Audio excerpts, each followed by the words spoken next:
Hello friends, welcome to my channel. तो आज की वीडियो में हम कुरान बुक का चैप्टर 4 सूरह अन-निसा सुनेंगे।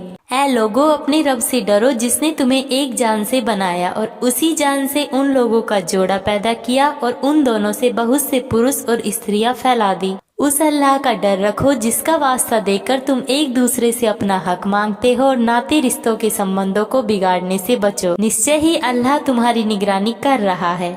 और अनाथों को उनका माल दे दो और बुरी चीज को अच्छी चीज से न बदलो और न उनके माल को अपने माल के साथ मिलाकर खा जाओ, यह बहुत ही बड़ा गुनाह है। और यदि तुम्हें आशंका हो कि तुम अनाथों की लड़कियों के प्रति न्याय न कर सकोगे तो उनमें से जो तुम्हें पसंद हो दो दो या तीन तीन या चार चार के साथ विवाह कर लो। किंतु यदि तुम्हें आशंका हो कि तुम उनके साथ एक जैसा व्यवहार न कर सकोगे तो फिर एक ही पत्नी रखो या उसी स्त्री को अपने दाम्पत्य जीवन में रखो जो तुम्हारे पास आई है। बेइंसाफी से बचने के लिए यह ज्यादा अच्छा है। और स्त्रियों को उनके मेहर खुशी से अदा करो। हाँ, यदि वे अपने मेहर तुम्हारे लिए खुशी से छोड़ दे तो उसे तुम अच्छा और पाक समझकर खाओ। और अपने माल जिसे अल्लाह ने तुम्हारे लिए जीवन यापन का साधन बनाया है बेसमझ लोगों को न दो। उन्हें उसमें से खिलाते और पहनाते रहो और उनसे भली बात कहो और अनाथों को जांचते रहो यहाँ तक कि जब वे विवाह की अवस्था को पहुँच जाए। तो फिर यदि तुम देखो कि उनमें सूझबूझ आ गई है तो उनके माल उन्हें सौंप दो। ऐसा कभी न करना कि न्याय की सीमा का उल्लंघन करके इस भय से उनके माल जल्दी जल्दी खा जाओ कि वे बड़े होकर अपने हक की मांग करेंगे। और जो धनवान है उसे तो इस माल से बचना ही चाहिए। हाँ, जो निर्धन हो वह उचित रीति से कुछ खा सकता है। फिर जब उनके माल उन्हें सौंपने लगो तो उनकी मौजूदगी में गवाह बना लो। हिसाब लेने के लिए अल्लाह काफी है। पुरुषों का उस माल में एक हिस्सा है जो माँ बाप और नातेदारों ने छोड़ा हो और स्त्रियों का भी उस माल में एक हिस्सा है जो माल माँ बाप और नातेदारों ने छोड़ा हो, चाहे वह थोड़ा हो या अधिक हो। यह हिस्सा निश्चित किया हुआ है। और जब बांटने के समय नातेदार, अनाथ और मुहताज अर्थात जरूरतमंद उपस्थित हो तो उन्हें भी उसमें से उनका हिस्सा दे दो और उनसे भली तरह से बात करो। और लोगों को डर होना चाहिए कि यदि वे स्वयं अपने पीछे अपने निर्बल बच्चे छोड़ते तो उन्हें उन बच्चों के विषय में कितना भय होता। तो फिर उन्हें अल्लाह से डरना चाहिए और ठीक सीधी बात कहनी चाहिए। जो लोग अनाथों के माल अन्याय के साथ खाते हैं वास्तव में वे अपने पेट में आग भरते हैं और वे अवश्य भड़कती हुई आग में पड़ेंगे। अल्लाह तुम्हारी संतान के विषय में तुम्हें आदेश देता है कि 2 बेटियों के हिस्से के बराबर एक बेटे का हिस्सा होगा। और यदि 2 से अधिक बेटियां हो तो उनका हिस्सा छोड़ी हुई संपत्ति का 2/3 है। और यदि वह अकेली हो तो उसके लिए आधा है। और यदि मरने वाले की संतान हो तो उसके माँ बाप में से प्रत्येक का उसके छोड़े हुए माल का 6ठा हिस्सा है। और यदि वह निसंतान हो तो उसके माँ बाप ही उसके वारिस हो तो उसकी माँ का हिस्सा 1/3 होगा। और यदि उसके भाई भी हो तो उसके माँ का 6ठा हिस्सा होगा। ये सब हिस्से उस समय निकाले जाएंगे जबकि वसीयत जो मरने वाले ने की हो पूरी कर दी जाए और कर्ज जो उस पर हो चुका दिया जाए। तुम नहीं जानते कि तुम्हारे माँ बाप और संतान में से कौन लाभ की दृष्टि से तुमसे ज्यादा करीब है। ये हिस्से अल्लाह ने निश्चित कर दिए हैं। अल्लाह सब कुछ जानता समझता है। और तुम्हारी पत्नियों ने जो कुछ छोड़ा है उसमें तुम्हारा आधा है यदि उनकी संतान न हो। लेकिन यदि उनकी संतान हो तो जो वे छोड़े उसमें तुम्हारा 1/4 होगा।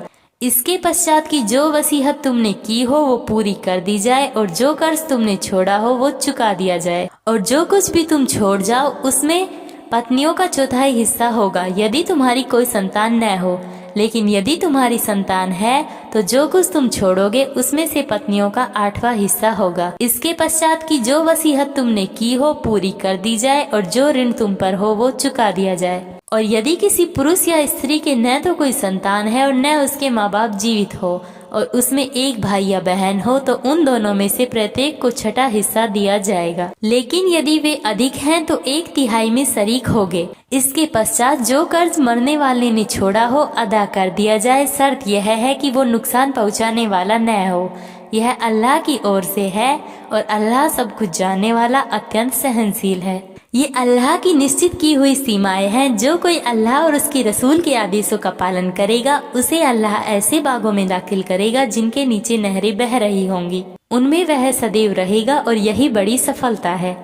परंतु जो अल्लाह और उसके रसूल की अवज्ञा करेगा और उसकी सीमाओं का उल्लंघन करेगा, उसे अल्लाह आग में डालेगा जिसमें वह सदैव रहेगा और उसके लिए अपमानजनक यातना है। और तुम्हारी स्त्रियों में से जो व्यभिचार कर बैठे उन पर अपने में से 4 आदमियों की गवाही ले लो। फिर यदि वे गवाही दे दे तो उन्हें घरों में बंद रखो जब तक कि उनकी मृत्यु आ जाए। फिर यदि वे गवाही दे दे तो उन्हें घरों में बंद रखो यहाँ तक कि उनकी मृत्यु आ जाए या अल्लाह उनके लिए कोई रास्ता निकाल दे। और तुम में से जो 2 पुरुष यह कर्म करे उन्हें प्रताड़ित करो। फिर यदि वे तौबा कर ले और अपने आप को सुधार ले तो उन्हें छोड़ दो। अल्लाह तौबा कबूल करने वाला दयावान है। उन्हीं लोगों की तौबा कबूल करना अल्लाह के जिम्मे है जो भावनाओं में बहकर नादानी में कोई बुराई कर बैठे हैं फिर जल्द ही तौबा कर ले। ऐसे ही लोग हैं जिनकी तौबा अल्लाह कबूल करता है। अल्लाह सब कुछ जानने वाला तत्वदर्शी है। और ऐसे लोगों की तौबा अल्लाह कबूल नहीं करता जो बुरे काम किए चले जाते हैं, यहाँ तक कि जब उनमें से किसी की मृत्यु का समय आ जाता है तो कहने लगता है अब मैं तौबा करता हूँ। और इसी प्रकार उनकी भी तौबा नहीं है जो मरते दम तक इनकार करने वाले रहे। ऐसे लोगों के लिए हमने दुखद यातना तैयार कर रखी है। ऐ ईमान वालों, तुम्हारे लिए वैध नहीं है कि स्त्रियों के माल की जबरदस्ती वारिस बन बैठो और न यह वैध है कि उन्हें तंग करके उस मेहर का कुछ हिस्सा उड़ा लेने की कोशिश करो जो तुम उन्हें दे चुके हो। परंतु यदि वे खुले रूप से ऐसिस्ट कर्म कर बैठे तो दूसरी बात है और उनके साथ भले तरीके से रहो सहो। हो सकता है एक चीज तुम्हें पसंद न हो मगर अल्लाह ने उसी में बहुत कुछ भलाई रख दी हो। और यदि तुमने एक पत्नी की जगह दूसरी पत्नी लाने की ठान ली हो तो चाहे तुमने उसे ढेर सारा माल ही क्यों न दिया हो, उसमें से कुछ वापस मत लेना। क्या तुम उस पर झूठा आरोप लगाकर और खुले रूप से हक मारकर उसे लोगे? और तुम उसे किस तरह ले सकते हो जबकि तुम एक दूसरे से मिल चुके हो और वे तुमसे दृढ़ प्रतिज्ञा भी ले चुकी हैं।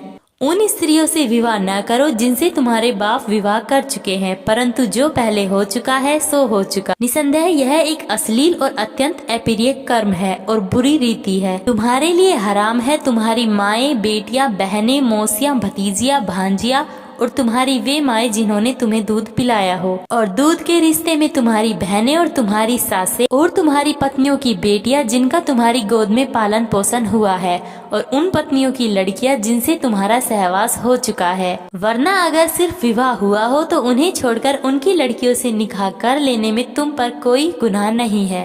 और तुम्हारे उन बेटों की पत्नियां जो तुमसे पैदा हो, और यह भी तुम्हारे लिए हराम है कि एक साथ इकट्ठा 2 बहनों को निकाह में रखो, मगर जो पहले हो गया सो हो गया। निश्चित ही अल्लाह अत्यंत क्षमाशील दयावान है।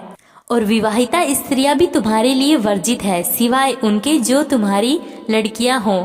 यह अल्लाह ने तुम्हारे लिए अनिवार्य कर दिया है। इनके अलावा जितनी भी औरतें हैं उन्हें अपने मालों के द्वारा हासिल करना तुम्हारे लिए वैध है।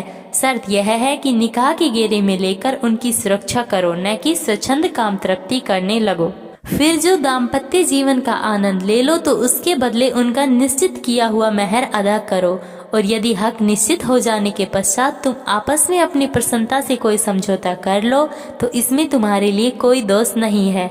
निसंदेह अल्लाह सब कुछ जानने वाला तत्वदर्शी है। और तुम में से जिस किसी की इतनी सामर्थ्य ना हो कि पाक दामन स्वतंत्र ईमान वाली स्त्रियों से विवाह कर सके तो तुम उन ईमान वाली लड़कियों अर्थात दासियों से शादी करो जो तुम्हारे कब्जे में है। और अल्लाह तुम्हारे ईमान को भली भांति जानता है। तुम सब आपस में एक ही हो तो उनके मालिकों की अनुमति से तुम उनसे विवाह कर लो और सामान्य नियम के अनुसार उन्हें उनका हक भी दो। वे पाक दामनी की सुरक्षा करने वाली हो, स्वच्छंद काम तृप्ति न करने वाली हो और न वे चोरी छिपे गैरों से प्रेम करने वाली हो। फिर जब वे विवाहिता बना ली जाए और उसके पश्चात कोई अश्लील कर्म कर बैठे तो जो दंड सम्मानित स्त्रियों के लिए है उसका आधा उनके लिए होगा। यह तुम में से उस व्यक्ति के लिए है जिसे खराबी में पड़ जाने का भय हो और तुम धैर्य से काम लो तो यह तुम्हारे लिए अधिक अच्छा है। निसंदेह अल्लाह बहुत क्षमाशील दयावान है। अल्लाह चाहता है कि तुम पर स्पष्ट कर दे और तुम्हें उन लोगों के तरीकों पर चलाए जो तुमसे पहले हुए हैं और तुम पर दया दृष्टि करे। अल्लाह तो सब कुछ जानने वाला तत्वदर्शी है। अल्लाह तो तुम पर दयालुता के साथ पलटना चाहता है, किंतु जो लोग अपनी तुच्छ इच्छाओं का पालन करते हैं वे चाहते हैं कि तुम राह से हटकर बहुत दूर पड़ जाओ। अल्लाह चाहता है कि तुम पर से बोझ हल्का कर दे क्योंकि इंसान निर्बल पैदा किया गया है। ए ईमान लाने वालों, आपस में एक दूसरे के माल गलत तरीके से न खाओ। यह और बात है कि तुम्हारी आपस में रचामंदी से कोई सौदा हो, और न अपनों की हत्या करो। निसंदेह अल्लाह तुम पर बहुत दयावान है। और जो कोई जुल्म और ज्यादती से ऐसा करेगा तो उसे हम जल्द ही आग में झोंक देंगे, और यह अल्लाह के लिए सरल है। यदि तुम उन बड़े गुनाहों से बचते रहो जिनसे तुम्हें रोका जा रहा है, तो हम तुम्हारी बुराइयों को तुमसे दूर कर देंगे और तुम्हें प्रतिष्ठित स्थान में प्रवेश कराएंगे। और उसकी कामना ना करो जिसमें अल्लाह ने तुम्हें किसी को किसी के मुकाबले में ज्यादा दिया है। पुरुषों ने जो कुछ कमाया है उसके अनुसार उनका हिस्सा है, और स्त्रियों ने जो कुछ कमाया है उसके अनुसार उनका हिस्सा है। अल्लाह से उसका उदार दान चाहो, निसंदेह अल्लाह को हर चीज का ज्ञान है। और प्रत्येक माल के लिए जो माँ बाप और नातेदार छोड़ जाए हमने वारिस ठहरा दिए हैं। और जिन लोगों से अपनी कस्मों के द्वारा तुम्हारा पक्का मामला हुआ हो तो उन्हें भी उनका हिस्सा दो। निसंदेह हर चीज अल्लाह के समक्ष है। पति पत्नियों के संरक्षक और निगराह है, क्योंकि अल्लाह ने उनमें से कुछ को कुछ के मुकाबले में आगे रखा है। और इसलिए भी कि पतियों ने अपने माल खर्च किए हैं, तो नेक पत्नियां तो आज्ञा पालन करने वाली होती हैं और गुप्त बातों की रक्षा करती हैं, क्योंकि अल्लाह ने उनकी रक्षा की है। और जो पत्नियां ऐसी हो जिनकी सरकशी का तुम्हें भय है, तो उन्हें समझाओ और उन्हें अकेली छोड़ दो। अति आवश्यक होने पर ही उन पर हाथ उठाओ। फिर यदि वे तुम्हारी बात मानने लगे तो उनके विरुद्ध कोई रास्ता न ढूंढो। अल्लाह सबसे उच्च, सबसे बड़ा है। और यदि तुम्हें पति पत्नी के बीच बिगाड़ का भय हो तो एक फैसला करने वाला पुरुष के रिश्तेदारों में से और एक फैसला करने वाला स्त्री के रिश्तेदारों में से नियुक्त करो। यदि वे दोनों सुधार करना चाहेंगे तो अल्लाह उनके बीच अनुकूलता पैदा कर देगा। निसंदेह अल्लाह सब कुछ जानने वाला, खबर रखने वाला है। अल्लाह की बंदगी करो और उसके साथ किसी को साझी न बनाओ, और अच्छा व्यवहार करो माँ बाप के साथ, नातेदारों के साथ, अनाथों और मुहताजों के साथ, नातेदार पड़ोसियों के साथ और अपरिचित पड़ोसियों के साथ, और साथ रहने वाले व्यक्तियों के साथ, और मुसाफिर के साथ, और उनके साथ भी जो तुम्हारे कब्जे में हो। अल्लाह ऐसे व्यक्ति को पसंद नहीं करता जो इतराता और डींगे मारता हो। वे जो स्वयं कंजूसी करते हैं और लोगों को भी कंजूसी पर उभारते हैं, और अल्लाह ने अपने उदार दान से जो कुछ उन्हें दे रखा है उसे छुपाते हैं। तो हमने अकृतज्ञ लोगों के लिए अपमानजनक यातना तैयार कर रखी है। वे जो अपने माल लोगों को दिखाने के लिए खर्च करते हैं, न अल्लाह पर ईमान रखते हैं और न अंतिम दिन पर। और जिस किसी का साथी शैतान हुआ तो वह बहुत ही बुरा साथी है। आखिर उनका क्या बिगड़ जाता यदि वे अल्लाह और अंतिम दिन पर ईमान लाते और जो कुछ अल्लाह ने उन्हें दिया है उसमें से खर्च करते। अल्लाह उन्हें भली भांति जानता है। निसंदेह अल्लाह रत्ती भर भी जुल्म नहीं करता, और यदि कोई एक नेकी हो तो वह उसे कई गुना बढ़ा देगा और अपनी ओर से बड़ा बदला देगा। फिर क्या हाल होगा जब हम प्रत्येक समुदाय में से एक गवाह लाएंगे और स्वयं तुम्हें इन लोगों के मुकाबले में गवाह बनाकर पेश करेंगे। उस दिन वे लोग जिन्होंने रसूल की बातों का इनकार किया होगा और अवज्ञा की होगी, वे चाहेंगे कि क्या ही अच्छा होता कि धरती फट जाए और वे उसमें समा जाए। वे अपनी कोई बात अल्लाह से न छिपा सकेंगे। ए ईमान लाने वालों, नशे की दशा में नमाज में व्यस्त न रहो। नमाज उस समय पढ़नी चाहिए जब तुम जानो कि तुम क्या कर रहे हो, और इसी प्रकार नापाकी की दशा में भी नमाज में व्यस्त न हो जब तक कि तुम स्नान न कर लो, सिवाय इसके कि तुम सफर में हो। और यदि तुम बीमार हो या सफर में हो, या तुम में से कोई सोच करके आए, या तुमने स्त्रियों को हाथ लगाया हो, फिर तुम्हें पानी न मिले तो पाक मिट्टी से काम लो और उस पर हाथ मारकर अपने चेहरे और हाथों पर मलो। निसंदेह अल्लाह नरमी से काम लेने वाला, अत्यंत क्षमाशील है। क्या तुमने उन लोगों को नहीं देखा जिन्हें सौभाग्य प्रदान हुआ था, अर्थात किताब दी गई थी?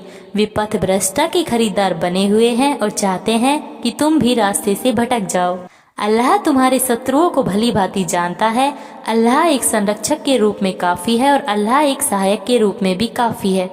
जो लोग यहूदी बन गए हैं उनमें कुछ लोग हैं जो शब्दों को उनके स्थान से फेर देते हैं और कहते हैं समियना व असीना, अर्थात हमने सुना लेकिन हम नहीं मानते, और इस्म गैर मुसम्मीन, अर्थात सुनो हालांकि तुम सुनने के योग्य नहीं हो, और राइना, अर्थात हमारी ओर ध्यान दो। यह वे अपनी जुबानों को तोड़ मरोड़ कर और दीन पर चोटें करते हुए कहते हैं। और यदि वे कहते हैं समीना व अतअना, अर्थात हमने सुना और माना, और इसम अर्थात सुनो, और उन जुड़ना अर्थात हमारी ओर निगाहें करो तो यह उनके लिए अच्छा और अधिक ठीक होता, किंतु उन पर तो उनके इनकार के कारण अल्लाह की फिटकार पड़ी हुई है, फिर वे ईमान थोड़े ही लाते हैं। ऐ लोगो, जिन्हें किताब दी गई है उस चीज को मानो जो हमने उतारी है, जो उसकी पुष्टि में है, जो स्वयं तुम्हारे पास है, इससे पहले कि हम चेहरे बिगाड़ कर पीछे फेर दे, यहाँ उनको उसी तरह फिटकारा हुआ कर दे जिस तरह हमने सब्त वालों के साथ किया था। और अल्लाह का आदेश तो लागू होकर ही रहता है। अल्लाह बस साझीदार बनाने ही को माफ नहीं करता, इसके अलावा दूसरे जितने गुनाह है वह जिसके लिए चाहे माफ कर देता है। अल्लाह के साथ जिसने किसी और को साझी ठहराया तो उसने एक बड़ा झूठ रचा। क्या तुमने उन लोगों को नहीं देखा जो अपने को पूर्ण एवं शिष्ट होने का दावा करते हैं? कोई यूं ही शिष्ट नहीं हुआ करता, बल्कि अल्लाह ही जिसे चाहता है पूर्णता एवं शिष्टता प्रदान करता है और उनके साथ तनिक भी अत्याचार नहीं किया जाता। देखो तो सही वे अल्लाह पर कैसा झूठ मढ़ते हैं, खुले गुनाह के लिए तो यही पर्याप्त है। क्या तुमने उन लोगों को नहीं देखा जिन्हें किताब का एक हिस्सा दिया गया? वे अवास्तविक चीजों और तागुत अर्थात बढ़े हुए सर्कस को मानते हैं और अधर्मियों के विषय में कहते हैं ये ईमान वालों से बढ़कर मार्ग पर हैं। यही वे लोग हैं जिन पर अल्लाह की लानत है और जिस पर अल्लाह लानत कर दे तुम उनका कभी भी कोई सहायक नहीं पाओगे। क्या बादशाही में इनका कोई हिस्सा है? अगर ऐसा होता तो ये लोगों को एक फूटी कौड़ी तक नहीं देते। क्या ये दूसरों से इसलिए ईर्ष्या करते हैं कि अल्लाह ने उन्हें अपने उदार दान से अनुग्रहित कर दिया? अगर ये बात है तो उन्हें मालूम हो कि हमने तो इब्राहिम के लोगों को किताब और हिकमत अर्थात तत्वदर्शिता दी और उन्हें बड़ा राज्य प्रदान किया, फिर उनमें से कोई उस पर ईमान लाया और कोई उससे मुंह मोड़ गया, तो मुंह मोड़ने वालों के लिए बस जहन्नम की भड़कती आग ही काफी है। जिन लोगों ने हमारी आयतों का इनकार किया उन्हें हम जल्द ही आग में झोंकेंगे। जब भी उनकी खालें पक जाएंगी तो हम उन्हें दूसरे खालों में बदल दिया करेंगे ताकि वे यातना का मजा चखते ही रहे। निसंदेह अल्लाह प्रभुत्वशाली तत्वदर्शी है। और जो लोग ईमान लाए और उन्होंने अच्छे कर्म किए उन्हें हम ऐसे बागों में दाखिल करेंगे जिनके नीचे नहरें बह रही होंगी, जहाँ वे सदैव रहेंगे। उनके लिए वहाँ पाक साफ जोड़े होंगे और हम उन्हें घनी छांव में दाखिल करेंगे। अल्लाह तुम्हें आदेश देता है कि अमानतों को उनके हकदारों तक पहुँचा दिया करो और जब लोगों के बीच फैसला करो तो न्यायपूर्वक फैसला करो।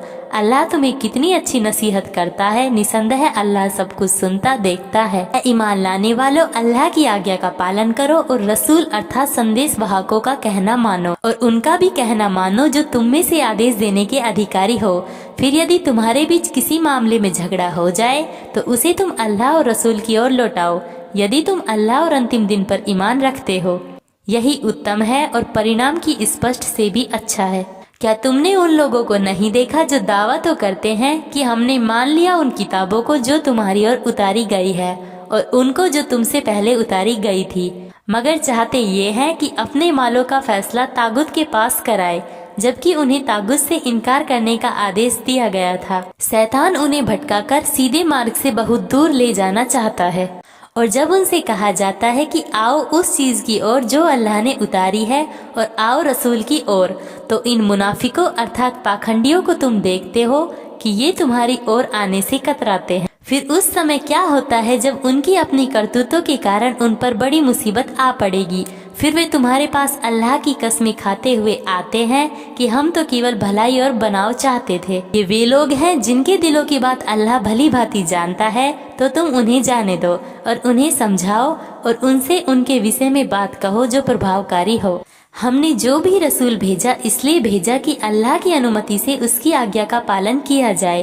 और अगर उन्होंने यह नीति अपनाई होती कि जब वे अपने आप पर जुर्म कर बैठे थे तो तुम्हारे पास आ जाते और अल्लाह से माफी मांगते और रसूल भी इनके लिए माफी की प्रार्थना करते, तो निश्चित ही अल्लाह को माफ करने वाला और दयाशील पाते।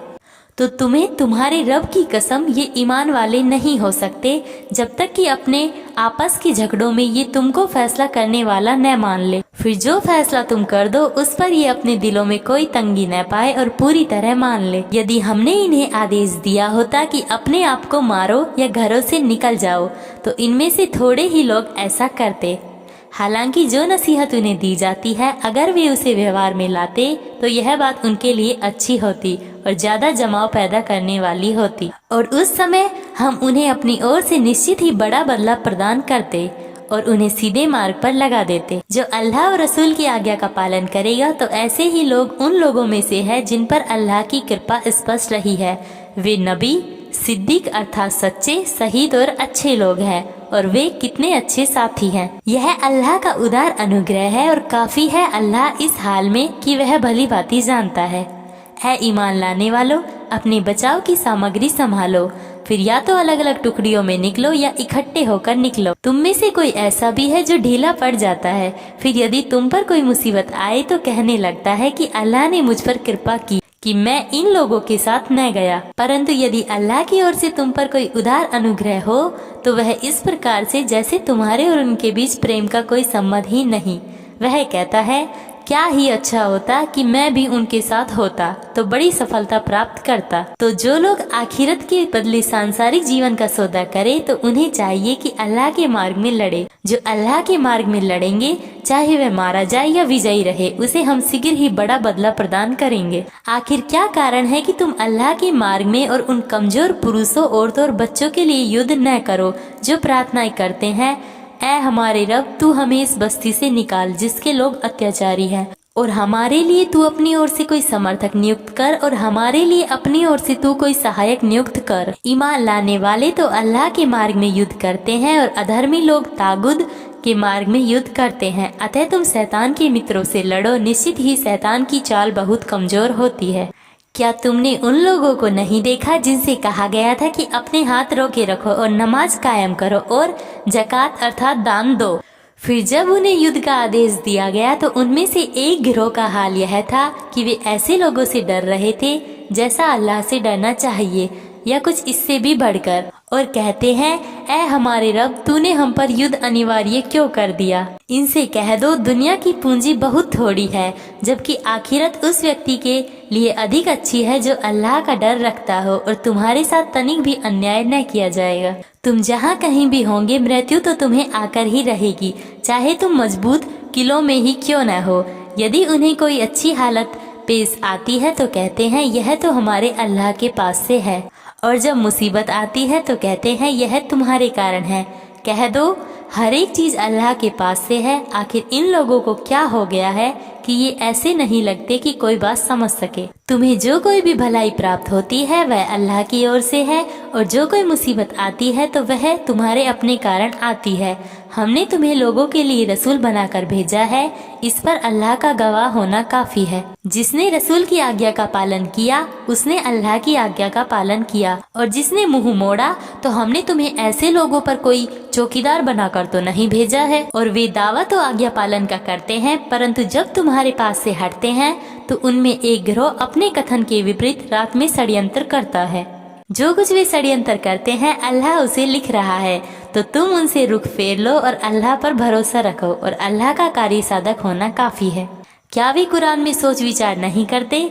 यदि यह अल्लाह के अतिरिक्त किसी और की ओर से होता तो निश्चय ही वे इसमें बहुत सी बेमेल बातें पाते। जब उनके पास निश्चिंता या भय की कोई बात पहुंचती है तो उसे फैला देते हैं। हालांकि अगर वे उसे अपने समुदाय के जिम्मेदार लोगों तक पहुंचाए तो उसे वे लोग जान लेते जो इनके बीच इस बात की योग्यता रखते हैं कि उनमें उसकी सही जांच कर सके। और यदि तुम पर अल्लाह का उदार अनुग्रह और उसकी दयालुता न होती तो थोड़े लोगों के सिवा तुम सब शैतान के पीछे चलने लग जाते। अतः अल्लाह के मार्ग में युद्ध करो। तुम अपने आप के सिवा किसी और के लिए जिम्मेदार नहीं हो, और ईमान वालों की कमजोरियों को दूर करो और उन्हें युद्ध के लिए उभारो। इसकी बहुत संभावना है कि अल्लाह इनकार करने वालों के जोर को रोक लगा दे। अल्लाह बड़ा जोर वाला और कठोर दंड देने वाला है। जो कोई अच्छी सिफारिश करेगा उसे उसके कारण उसका प्रतिदान मिलेगा, और जो कोई बुरी सिफारिश करेगा तो उसके कारण उसका बोझ उस पर पड़कर रहेगा। अल्लाह को तो हर चीज पर काबू हासिल है, और तुम्हें जब सलामती की कोई दुआ दी जाए तो तुम सलामती की उससे अच्छी दुआ दो या उसी को लौटा दो। निश्चय ही अल्लाह हर चीज का हिसाब रखता है। अल्लाह के सिवा कोई इष्ट पूज्य नहीं, वह तुम्हें कियामत के दिन की ओर ले जाकर इकट्ठा करके रहेगा जिसके आने में कोई संदेह नहीं, और अल्लाह से बढ़कर सच्ची बात और किसकी हो सकती है। फिर तुम्हें क्या हो गया है कि तुम कपटाचारियों के विषय में तुम दो गिरह हो रहे हो? यद्यपि अल्लाह ने तो उनकी करतूतों के कारण उन्हें उल्टा फेर दिया है। क्या तुम उसे मार्ग पर लाना चाहते हो जिसे अल्लाह ने गुमराह छोड़ दिया है? हालांकि जिसे अल्लाह मार्ग न दिखाए उसके लिए तुम कदापि कोई मार्ग नहीं पा सकते। वे तो चाहते हैं कि जिस प्रकार वे स्वयं अधर्मी है उसी प्रकार तुम भी अधर्मी बनकर उन जैसे हो जाओ।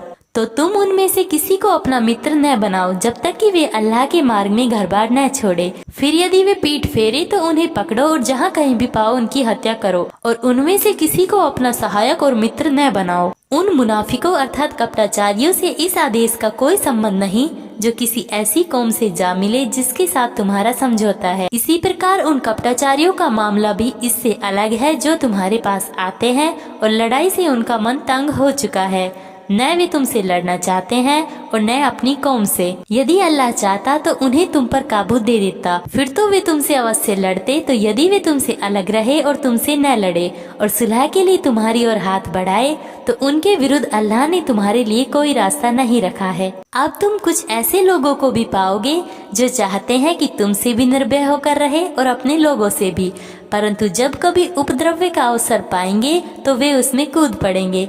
ऐसे लोग अगर तुमसे अलग थलग न रहे और तुम्हारी ओर सुलह का हाथ न बढ़ाए और अपने हाथ न रोके तो जहाँ कहीं वे तुम्हें मिले उन्हें पकड़ो और मारो। उनके विरुद्ध हमने तुम्हें खुला अधिकार दे रखा है। किसी ईमान वाले का यह काम नहीं कि वह किसी ईमान वाले की हत्या करे, भूल चूक की बात अलग है। और यदि कोई व्यक्ति गलती से किसी ईमान वाले की हत्या कर दे तो एक ईमान वाले आदमी को गुलामी से आजाद करना होगा। अर्थदंड उस मारे गए व्यक्ति के घर वालों को सौंपा जाए। यह और बात है कि वे अपनी खुशी से उसे छोड़ दे। और यदि वह उन लोगों में से है जो तुम्हारे शत्रु हो और वह मारे जाने वाला स्वयं मोमिन रहा हो तो एक मोमिन गुलाम को आजाद करना होगा। और यदि वह उन लोगों में से है कि तुम्हारे और उनके बीच कोई संधि और समझौता हो तो अर्थदंड उसके घर वालों को सौंपा जाए और एक मोमिन को गुलामी से आजाद किया जाए। लेकिन अगर गुलाम न पाए तो वह निरंतर 2 मास के रोजे रखे। यह अल्लाह की ओर से निश्चित किया हुआ उसकी तरफ पलटकर आने का तरीका है।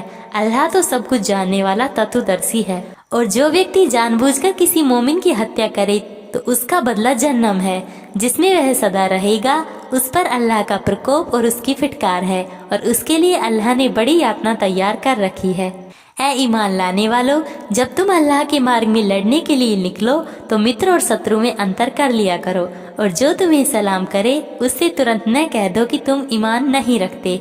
अगर तुम सांसारिक लाभ चाहते हो तो अल्लाह के पास तुम्हारे लिए बहुत से हाथ आने वाले माल हैं। आखिर इस हालत में तुम खुद भी तो इससे पहले रह चुके हो। अल्लाह ने तुम पर उपकार किया तो अच्छी तरह पता लगा लिया करो। जो कुछ तुम करते हो अल्लाह उसकी पूरी खबर रखता है। ईमान लाने वालों में से वे जो बिना किसी कारण के बैठे रहते हैं और जो अल्लाह के मार्ग में अपने धन और प्राणों के साथ जी तोड़ कोशिश करते हैं तो दोनों समान नहीं हो सकते। अल्लाह ने बैठे रहने वालों की अपेक्षा अपने धन और प्राणों से जी तोड़ कोशिश करने वालों का दर्जा बढ़ा रखा है। यद्यपि प्रत्येक के लिए अल्लाह ने अच्छे बदले का वचन दिया है, परंतु अल्लाह ने जी तोड़ कोशिश करने वालों का बड़ा बदला रखा है। उनके लिए अल्लाह की ओर से दर्जे हैं और क्षमा और दयालुता है, और अल्लाह अत्यंत क्षमाशील दयावान है। जो लोग अपने आप को अत्याचार कर रहे हैं उनकी आत्माओं को जब फरिश्तों ने खींचा तो उनसे पूछा कि ये तुम किस हाल में पड़ गए थे। वे कहते हैं हम धरती में निर्बल और बेबस थे। तो फरिश्ते कहते हैं क्या अल्लाह की धरती विस्तृत न थी कि तुम उसमें घर बार छोड़कर कहीं और चले जाते। तो यही वे लोग हैं जिनका ठिकाना जहन्नम है और वह बहुत ही बुरा ठिकाना है, सिवाय उन बेबस पुरुषों और स्त्रियों और बच्चों के जिनके बस में कोई उपाय नहीं था और न कोई राह पा रहे थे। तो संभव है कि अल्लाह ऐसे लोगों को छोड़ दे, क्योंकि अल्लाह छोड़ देने वाला और बड़ा क्षमाशील है। जो कोई अल्लाह के मार्ग में घर बार छोड़कर निकलेगा वह धरती में शरण लेने की बहुत जगह और समाई पाएगा। और जो कोई अपने घर में सब कुछ छोड़कर अल्लाह और उसके रसूल की ओर निकले और रास्ते में उसकी मृत्यु हो जाए तो उसका प्रतिदान अल्लाह के जिम्मे हो गया। अल्लाह बहुत क्षमाशील दयावान है। और जब तुम धरती में यात्रा करो तो इसमें तुम पर कोई गुनाह नहीं कि नमाज को कुछ संक्षिप्त कर दो। यदि तुम्हें इस बात का भय हो कि विधर्मी लोग तुम्हें सताएंगे और कष्ट पहुंचाएंगे, निश्चय ही विधर्मी लोग तुम्हारे खुले शत्रु हैं। और जब तुम उनके बीच खड़े हो और लड़ाई की दशा में उन्हें नमाज पढ़ाने के लिए खड़े हो तो चाहिए कि उनमें से एक गिरोह के लोग तुम्हारे साथ खड़े हो जाएं और अपने हथियार साथ लिए रहे। फिर जब वे सजदा कर ले तो पीछे चले जाए और दूसरे गिरोह के लोग जिन्होंने नमाज नहीं पढ़ी है आकर तुम्हारे साथ पढ़े और अपने बचाव के सामान और हथियार साथ लिए रहे। विधर्मी तो चाहते हैं कि तुम अपने हथियारों और सामानों से असावधान हो जाओ तो वे तुम पर एक साथ टूट पड़े। यदि वर्षा के कारण तुम्हें तकलीफ होती हो या तुम बीमार हो तो तुम्हारे लिए कोई गुनाह नहीं कि अपने हथियार रख दो, फिर भी अपनी सुरक्षा का सामान साथ लिए रहो। अल्लाह ने विधर्मियों के लिए अपमानजनक यातना तैयार कर रखी है। फिर जब तुम नमाज अदा कर चुके हो तो खड़े बैठे या लेटे अल्लाह को याद करते रहो।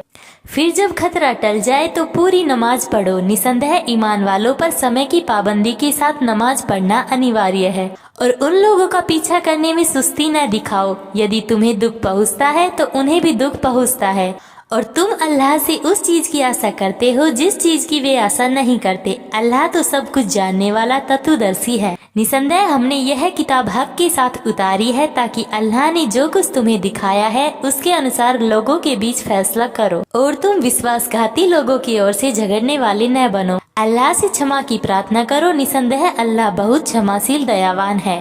और तुम उन लोगों की ओर से न झगड़ो जो स्वयं अपनों के साथ विश्वासघात करते हैं। अल्लाह को ऐसा व्यक्ति प्रिय नहीं है जो विश्वासघाती हक मारने वाला हो। वे इंसानों से अपनी करतूतों को छुपा सकते हैं परंतु अल्लाह से नहीं छिपा सकते।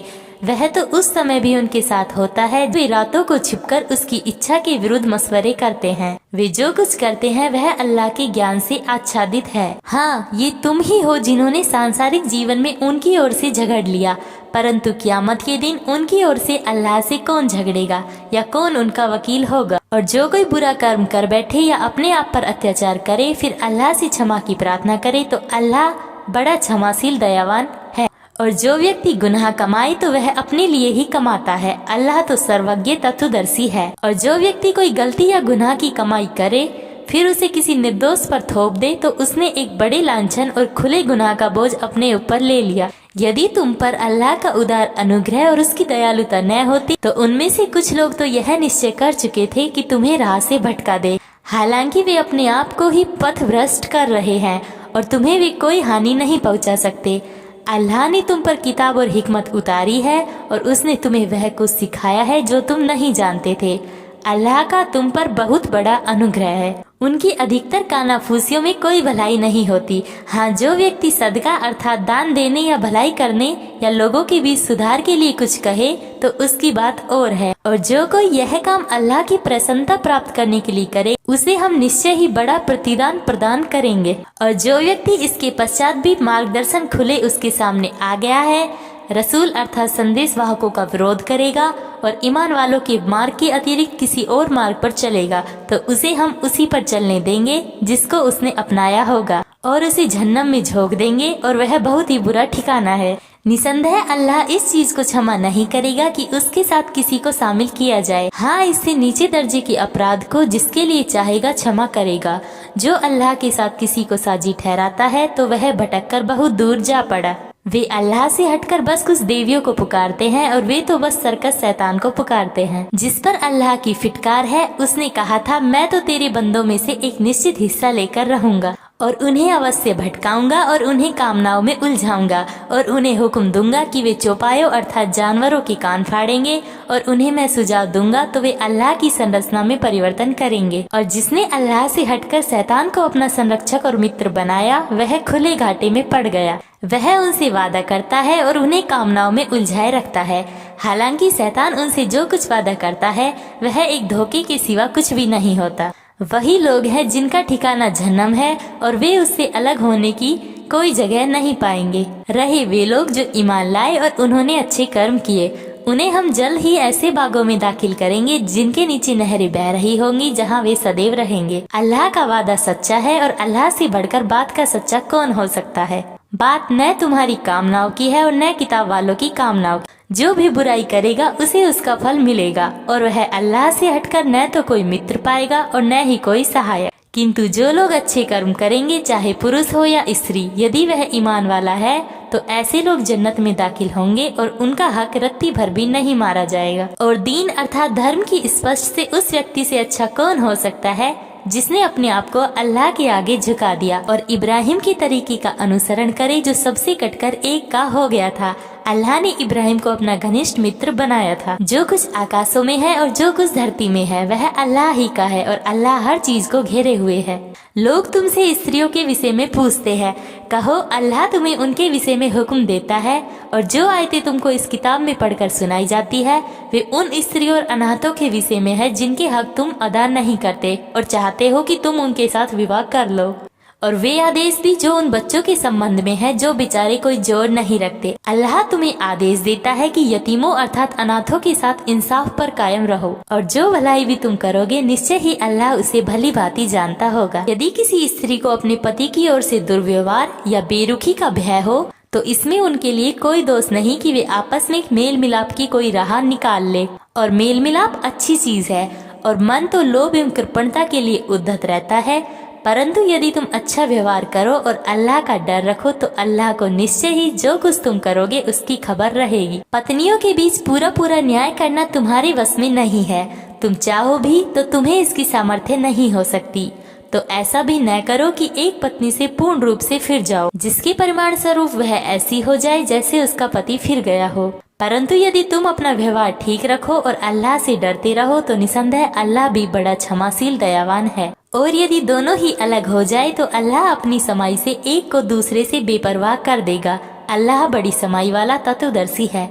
आकाशों और धरती में जो कुछ है सब कुछ अल्लाह ही का है। तुमसे पहले जिन्हें किताब दी गई थी उन्हें और तुम्हें भी हमने आदेश दिया है कि अल्लाह का डर रखो। यदि तुम इनकार करते हो तो इससे क्या होगा? आकाशों और धरती में जो कुछ है सब अल्लाह का ही रहेगा। अल्लाह तो निष्प्रह प्रशंसनीय है।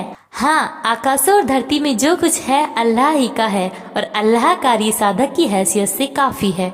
ऐ लोगो, यदि वह चाहे तो तुम्हें हटा दे और तुम्हारी जगह दूसरों को ले आए। अल्लाह को इसकी पूरी सामर्थ्य है। जो कोई दुनिया का बदला चाहता है तो अल्लाह के पास दुनिया का बदला भी है और आखिरत का भी। अल्लाह सब कुछ सुनता देखता है। ऐ ईमान लाने वालों, अल्लाह के लिए गवाही देते हुए इंसाफ पर मजबूती के साथ जमे रहो, चाहे वह स्वयं तुम्हारे अपने माँ बाप या नातेदारों के विरुद्ध ही क्यों न हो। कोई धनवान हो या निर्धन जिसके विरुद्ध तुम्हें गवाही देनी पड़े, अल्लाह तुमसे अधिक उनका हितैषी है। तो तुम अपनी इच्छा के अनुपालन में न्याय से न हटो, क्योंकि यदि तुम हेर फेर करोगे या कतराओगे तो जो कुछ तुम करते हो अल्लाह को उसकी खबर रहेगी। ऐ ईमान लाने वालों, अल्लाह पर ईमान लाओ और उसकी रसूल पर और उस किताब पर जो उसने अपने रसूल पर उतारी है और उस किताब पर भी जिसको वह इससे पहले उतार चुका है। और जिस किसी ने भी अल्लाह और उसके फरिश्तों और उसकी किताबों और उसके रसूलों और अंतिम दिन का इनकार किया तो वह भटक कर बहुत दूर जा पड़ा। रहे वे लोग जो ईमान लाए फिर इनकार किया, फिर ईमान लाए फिर इनकार किया, फिर इनकार की दशा में बढ़ते चले गए तो अल्लाह उन्हें कदापि क्षमा नहीं करेगा और न उन्हें राह दिखाएगा। मुनाफिकों अर्थात कपटाचारियों को मंगल सूचना दे दो कि उनके लिए दुखद यातना है। जो ईमान वालों को छोड़कर इनकार करने वालों को अपना मित्र बनाते हैं, क्या उनके पास प्रतिष्ठा की तलाश है? प्रतिष्ठा तो सारी की सारी अल्लाह ही के लिए है। वह किताब में तुम पर यह हुक्म उतार चुका है कि जब तुम सुनो कि अल्लाह की आयतों का इनकार किया जा रहा है और उसका उपहास किया जा रहा है तो वहाँ ना बैठो जब तक कि वे लोग किसी दूसरी बात में न लग जाए, अन्यथा तुम भी उन्हीं के जैसे हो जाओगे। निश्चय ही अल्लाह कपटाचारियों और इनकार करने वालों सबको जन्नम में एकत्रित करने वाला है। जो तुम्हारे मामले में प्रतीक्षा करते हैं, यदि अल्लाह की ओर से तुम्हारी विजय हुई तो कहते हैं क्या हम तुम्हारे साथ ना थे, और यदि विधर्मियों की विजय रही तो कहते हैं कि क्या हमें तुम्हारे विरुद्ध लड़ने की सामर्थ्य प्राप्त न थी, और फिर भी हमने तुमको ईमान वालों से बचाया। अतः अल्लाह कियामत के दिन तुम्हारे बीच फैसला कर देगा और अल्लाह विधर्मियों को ईमान वालों के मुकाबले में कोई राह नहीं देगा। कपटाचारी अल्लाह के साथ धोखेबाजी कर रहे हैं, हालांकि वास्तव में अल्लाह ही ने इन्हें धोखे में डाल रखा है। जब वे नमाज के लिए खड़े होते हैं तो कसमसाते हुए लोगों को दिखाने के लिए खड़े होते हैं और अल्लाह को याद थोड़े ही करते हैं। ये इसी के बीच डावाडोल हो रहे हैं, न ये पूरे ईमान वालों की ओर है और न पूरे इनकार वालों की ओर। जिसे अल्लाह भटका दे उसके लिए तो तुम कोई राह नहीं पा सकते। ऐ ईमान वालों से हटकर इनकार करने वालों को अपना मित्र न बनाओ। क्या तुम चाहते हो कि अल्लाह को अपने विरुद्ध स्पष्ट तर्क दे दो? निसंदेह कपटाचारी आग की सबसे निचले खंड में होंगे और तुम कदापि उनका कोई सहायक नहीं पाओगे। उन लोगों की बात और है जिन्होंने तौबा कर ली और अपने को सुधार लिया और अल्लाह को मजबूती से पकड़ लिया। और अपने धर्म में अल्लाह ही के हो गए। ऐसे लोग ईमान वालों के साथ है और अल्लाह ईमान वालों को शीघ्र ही बड़ा प्रतिदान प्रदान करेगा। अल्लाह को तुम्हें यातना देकर क्या करना है, यदि तुम कृतज्ञता दिखलाओ और ईमान लाओ। अल्लाह गुणग्राहक सब कुछ जानने वाला है। अल्लाह इस बात को पसंद नहीं करता कि कोई आदमी अपशब्द के साथ जबान खोले, मगर उसकी बात और है जिस पर जुल्म किया गया हो। अल्लाह सब कुछ सुनता जानता है। यदि तुम खुले रूप से नेकी और भलाई करो या उसे छुपाओ या किसी बुराई को क्षमा कर दो, तो अल्लाह भी क्षमा करने वाला सामर्थ्यवान है। जो लोग अल्लाह और उसके रसूलों का इनकार करते हैं और चाहते हैं कि अल्लाह और उसके रसूलों के बीच विच्छेद करे और कहते हैं कि हम कुछ को मानते हैं और कुछ को नहीं मानते, और इस तरह वे चाहते हैं कि बीच की कोई राह अपनाए, तो वही लोग पक्के इनकार करने वाले हैं और हमने इनकार करने वालों के लिए अपमानजनक यातना तैयार कर रखी है। रहे वे लोग जो अल्लाह और उसके रसूलों पर ईमान रखते हैं और उनमें से किसी को उस संबंध में पृथक नहीं करते जो उनके बीच पाया जाता है, ऐसे लोगों को अल्लाह शीघ्र ही उनके प्रतिदान प्रदान करेगा। अल्लाह बड़ा क्षमाशील दयावान है। किताब वालों की तुमसे मांग है कि तुम उन पर आकाश से कोई किताब उतार लाओ, तो वे तो मूसा से इससे भी बड़ी मांग कर चुके थे। उन्होंने कहा था हमें अल्लाह को प्रत्यक्ष दिखा दो, तो इसके अपराध में उन पर बिजली आ पड़ी। फिर वे बछड़े को अपना उपास्य मान बैठे, हालांकि उनके पास खुली खुली निशानियां आ चुकी थी। फिर हमने उसे भी क्षमा कर दिया और मूसा को स्पष्ट बल एवं प्रभाव प्रदान किया और उन लोगों पर तूर पर्वत को उठाकर इनसे उस आदेश के अनुपालन का पक्का वादा लिया था और इनको आदेश दिया था कि दरवाजे में सजदा करते हुए प्रवेश करो, और उनसे कहा सब्त अर्थात सामूहिक इबादत के दिन का कानून न तोड़ो, और हमने उनसे बहुत ही दृढ़ वचन लिया था।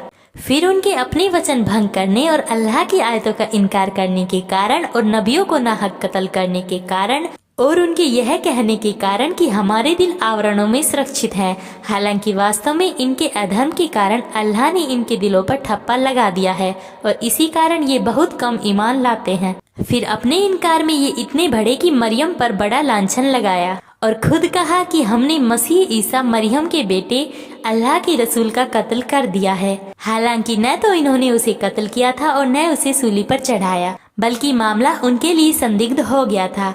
और जिन लोगों ने इस विषय में मतभेद किया, निश्चय ही वे इस मामले में संदेह में थे। उनके पास इस मामले में कोई ज्ञान नहीं है, वे सिर्फ अटकल पर चल रहे हैं। निश्चय ही उन्होंने उसे अर्थात ईसा को कत्ल नहीं किया, बल्कि अल्लाह ने उसको अपनी ओर उठा लिया और अल्लाह अत्यंत प्रभुत्वशाली तत्वदर्शी है। किताब वालों में से कोई ऐसा नहीं होगा जो उसकी मृत्यु से पहले उस पर ईमान न ले आए, वह क़यामत के दिन उस पर गवाह होगा। सारांश यह था कि इन यहूदियों की इस अत्याचार पूर्ण नीति के कारण और इस कारण कि ये अल्लाह के मार्ग से रोकते हैं, हमने बहुत सी अच्छी पाक चीजें इनके लिए हराम यानी अवैध कर दी, और उनके ब्याज लेने के कारण जबकि उन्हें इससे रोका गया था, और उनके अवैध रूप से लोगों के माल खाने के कारण ऐसा किया गया। और हमने उनमें से जिन लोगों ने इनकार किया उनके लिए दुखद यातना तैयार कर रखी है, परंतु उनमें से जो लोग ज्ञान के पक्के हैं और ईमान वाले हैं, वे उस पर ईमान रखते हैं जो तुम्हारी ओर उतारा गया है, जो तुमसे पहले उतारा गया था, और जो विशेष रूप से नमाज कायम करते हैं, ज़कात देते हैं और अल्लाह और अंतिम दिन पर ईमान रखते हैं।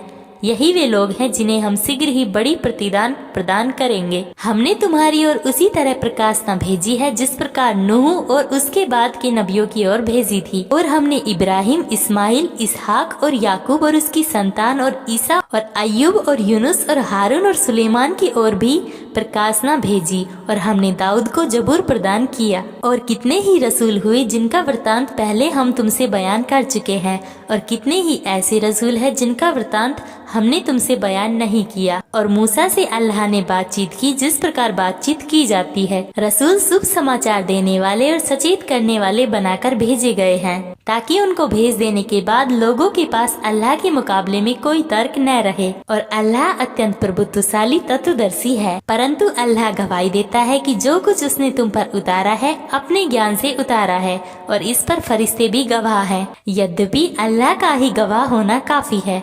निश्चय ही जिन लोगों ने इनकार किया और अल्लाह के मार्ग से रोका, वे भटककर बहुत दूर जा पड़े।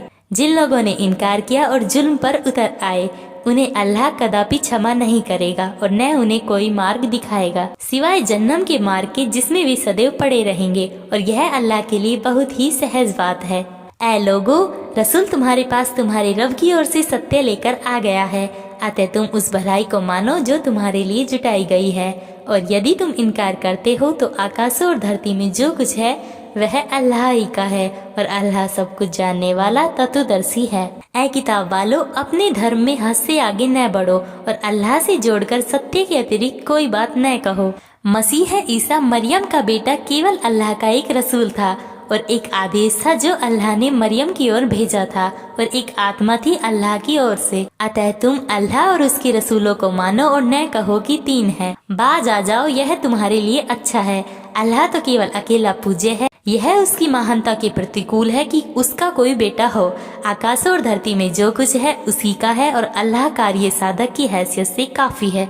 मसीह ने कभी अपने लिए बुरा नहीं समझा कि वह अल्लाह का बंदा हो, और न निकटवर्ती फरिश्ते इसके लिए कभी बुरा समझते हैं। और जो कोई अल्लाह की बंदगी को अपने लिए बुरा समझेगा और घमंड करेगा तो अल्लाह उन सबको अपने पास इकट्ठा करके रहेगा। अतः जो लोग ईमान लाए और उन्होंने अच्छे कर्म किए तो अल्लाह उन्हें उनका पूरा पूरा बदला देगा और अपने उदार अनुग्रह से उन्हें और अधिक प्रदान करेगा। और जिन लोगों ने बंदगी को बुरा समझा और घमंड किया तो उन्हें वह दुखद यातना देगा, और वे अल्लाह से बच सकने के लिए न अपना कोई निकट का समर्थक पाएंगे और न ही कोई सहायक। ऐ लोगों, तुम्हारे पास तुम्हारे रब की ओर से खुला प्रमाण आ चुका है और हमने तुम्हारी ओर एक स्पष्ट प्रकाश उतारा है।